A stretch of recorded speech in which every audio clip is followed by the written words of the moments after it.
Creating, the next heading in the book is creating a meditative state of mind, awakening sushumna. And when you get near the end of this, he talks about that this is 2 to 3 more months.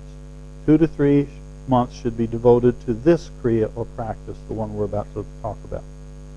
And so if you take that 2 to 3 months and add it on to what you had, this carries us through a total of 4 to 6 months.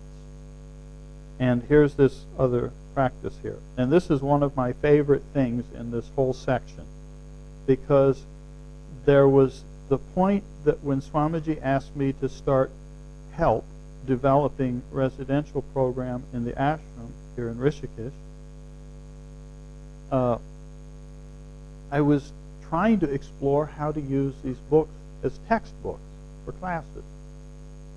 And I had already read this book probably 3 or 4 times for my own sake. And when I was looking through the book, exploring how to use it for class, I had already read this again 3 or 4 times. So I had looked at this thing 6, 7, 8 times. And I did what he says. 7, 8 times I did exactly what he says in the first paragraph of this section. And it was shocking to me that this happened to me, but it's what happened. And frankly, it was what told me what the problem most of us are having with understanding the simple practices that we're being taught. Swamiji says, now let us go on to the next step, the process of making the mind calm and joyous, so that the mind experiences delight in practicing meditation. Listen to that sentence. It's easy to think that we do meditation so that we can have a calm and joyous mind. And that's incorrect. It's backwards. It's exactly backwards. We create a calm and joyous mind so that we can meditate. It's the prerequisite. It's not the goal. Calm and joyous mind is the prerequisite, not the goal of meditation. So before you can do meditation, you have to figure out how to do that. That's just the first sentence of the section. Next, the method is called Sushumna awakening. The aspirant who has the patience to proceed according to this program will surely benefit.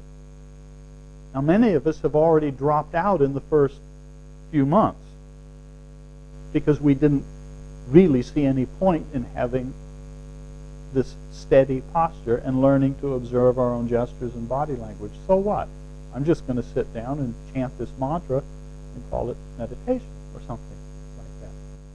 But if we have done, this is what he says here, the aspirant who has the patience to proceed according to this program, including what he's already talked about, will surely benefit. Now here comes the punchline, the one that I read through 6, 7, 8 times. And I think that I'm not alone in having read through it. Swamiji says, those who are, quote, economy readers, unquote. Those who are economy readers will probably read through this description without ever practicing it. And they will gain only a glimpse of this process.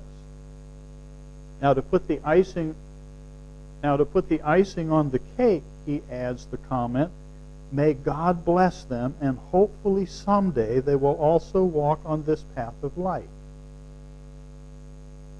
Let me read that again just to make sure that the impact of that is clear.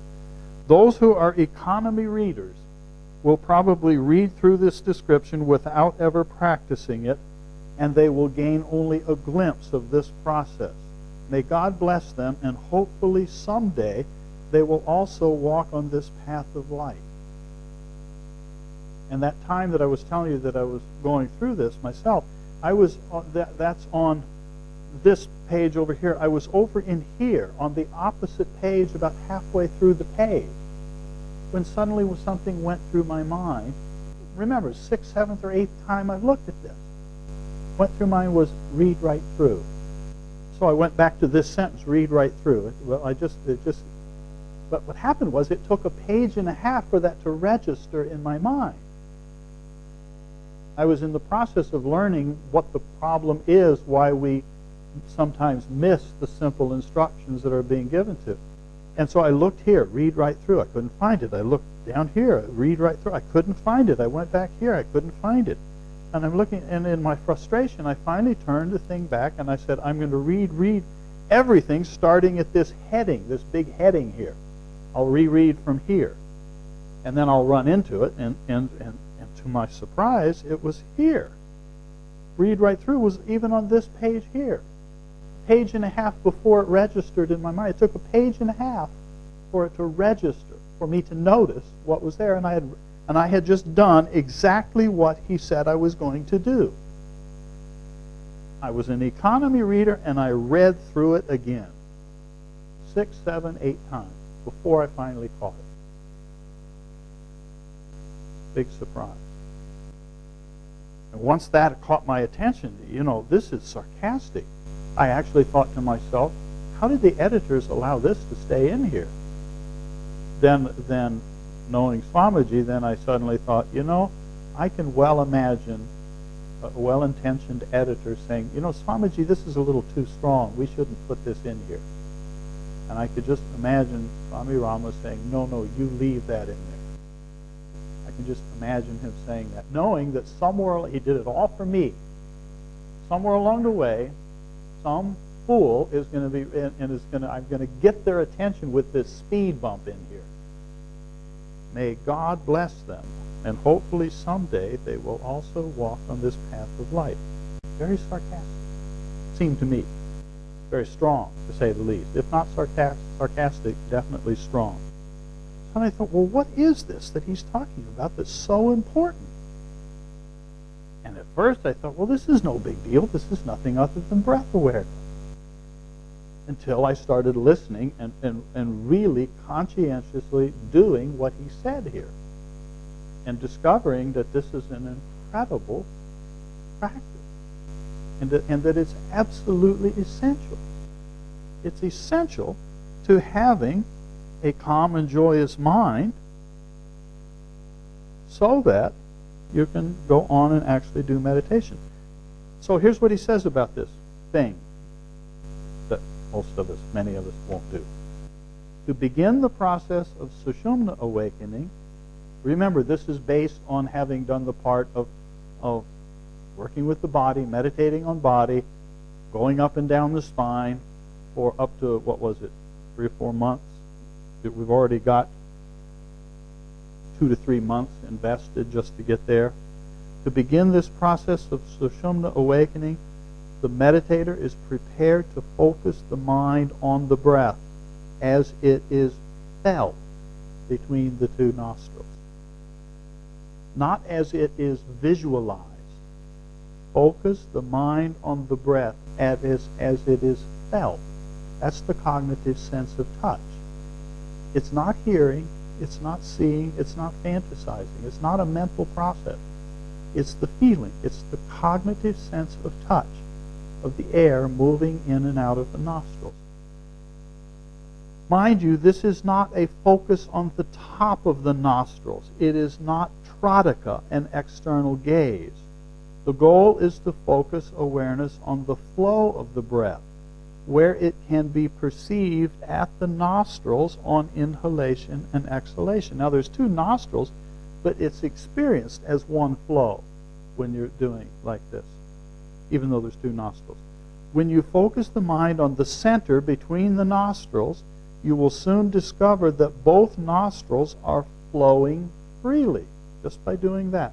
When both nostrils flow freely, that is called Sandhya, the wedding of the sun and the moon, or between Pingala and Ida. This is a delightful moment in which neither worry, fear, nor other negative thoughts can distract the mind. Cannot distract the mind when that happens. However, it is important to realize that because students do not have much experience and practice in creating this state, it does not usually last and is difficult to maintain for a very long for a very long time. That's why they call it practice.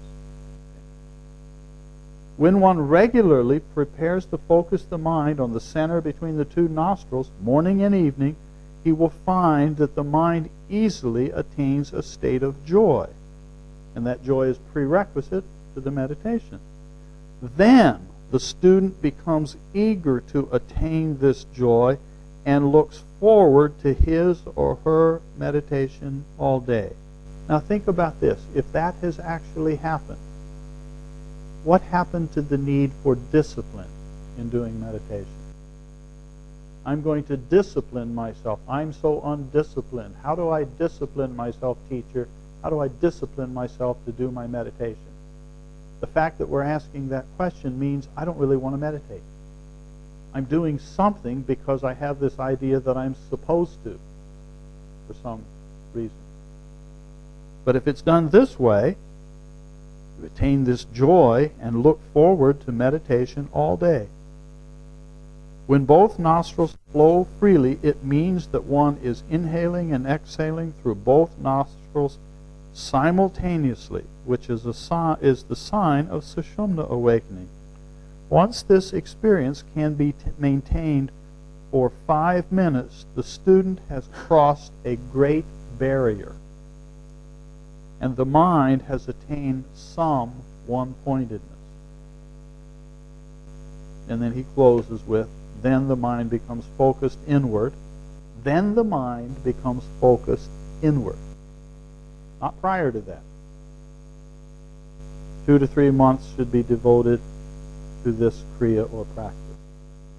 And so that's a total we've got invested of 4 to 6 months for those first few stages, if we're persistent.